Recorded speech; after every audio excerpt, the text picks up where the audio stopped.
listening to the Shared Security Podcast with Tom Eston and Scott Wright, exploring the trust you put in people, apps, and technology.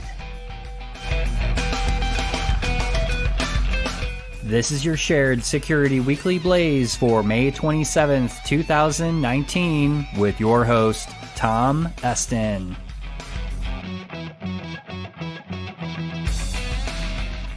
In this week's episode, investment firm Moody's downgrades Equifax, Huawei's U.S. technology ban, and how Google is tracking all of your purchases. Protect your digital privacy with Silent Pocket's product line of patented Faraday bags, phone cases, and wallets, which will make your devices untrackable, unhackable, and undetectable. Use discount code Shared Security to receive 15% off your order during checkout. Visit silentpocket.com today to take advantage of this exclusive offer.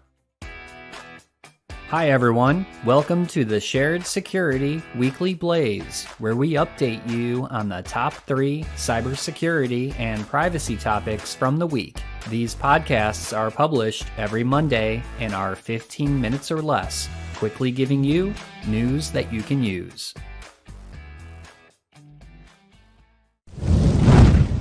Equifax was back in the news late last week with the announcement that Moody's has cut its rating outlook for Equifax from stable to negative because of their massive data breach of 146 million users, which took place in 2017. This is the first time that a company has had its investment rating downgraded because of a data breach. Moody's noted that the downgrade was due to the large expense that Equifax has had to pay, such as $786.8 million in general costs, $82.8 million in data security costs, $12.5 million in legal fees, and $1.5 million in product liability charges. If you're not familiar with the details about the Equifax breach, we'll have a link in our show notes to one of our previous episodes on the topic, but for a short recap, Equifax was breached due to a well-known vulnerability in Apache struts that remained unpatched on an Equifax server. The breach could have been preventable since the patch for the vulnerability was released 2 months prior to the breach. Unless you work for Equifax, this is actually really good news, and honestly, I'm not feeling that sorry for Equifax. I've always said that until companies are held financially accountable for poor security, we will continue to see more breaches and, unfortunately, more massive ones like Equifax.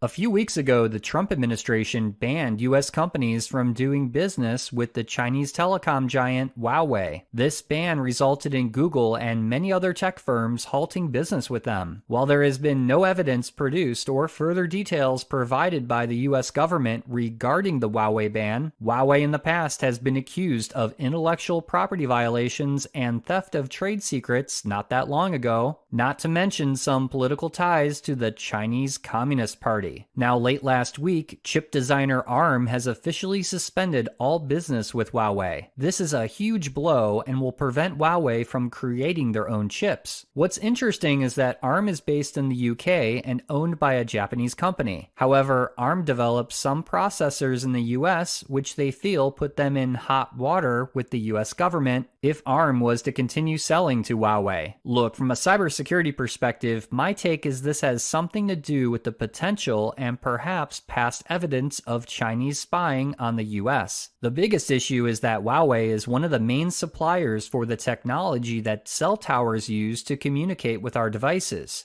Now, with the talk of 5G networks and upgrades to support this new technology, there may be the threat of Chinese surveillance or backdoors in the backbone of mobile communication in the US. Is there evidence to support this? Who knows at this point? The US government isn't saying, but one thing's for sure, this won't be the end of this story, and neither will the impact of Huawei's technology in the US.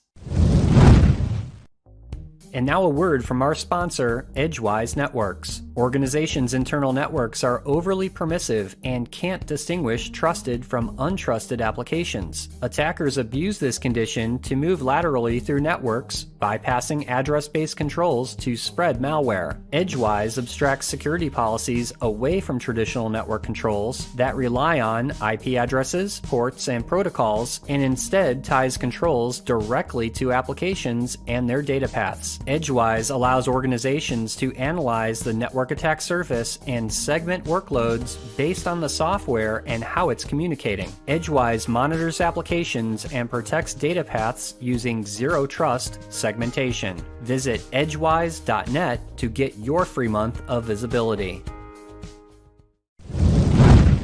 It should be no surprise that if you have a Google Gmail account, you already know that while you're signed into a Google account and browse the web, your search history is harvested for Google to serve you ads in your Gmail account. By the way, it's a common misconception that Google scans your email to serve you ads through your Gmail account. Something that may be surprising, though, was the revelation from a CNBC report which revealed that Google has created a page called Purchases, which shows you a list of the purchases that you've made. This list is pulled from your emails, which show receipts from previous purchases that were emailed to your Gmail account. This list of purchases goes way back, all the way to the day that you created your Gmail account, and for some of us, that could be decades worth of purchase data. Now, this page is only accessible to you only, but what I find interesting is that it's really difficult to delete this data if you happen to be creeped out about Google collecting all of your past purchase history. The only way you can delete your purchase data is to actually delete the email that contains the purchase receipt. From the purchase page, you can individually delete a receipt, but then that takes you back to your Gmail to delete the actual message. There appears to be no mass delete option or ability to prevent Google from collecting your purchase history. In fact, Google told CNBC that there was a way to turn off this ability in the search preferences, but the reporter found out that changing these settings didn't work. In other Google news, Google announced that they have discovered that passwords for some G Suite business users were being stored in plain text. The data was apparently being stored on an internal Google server, and the issue was quickly corrected. Affected G Suite business users have been notified by Google to change their passwords. This is very reminiscent of a similar situation back in March where Facebook discovered hundreds of millions of user passwords were also stored plain text and were accessible by over 20,000 Facebook employees.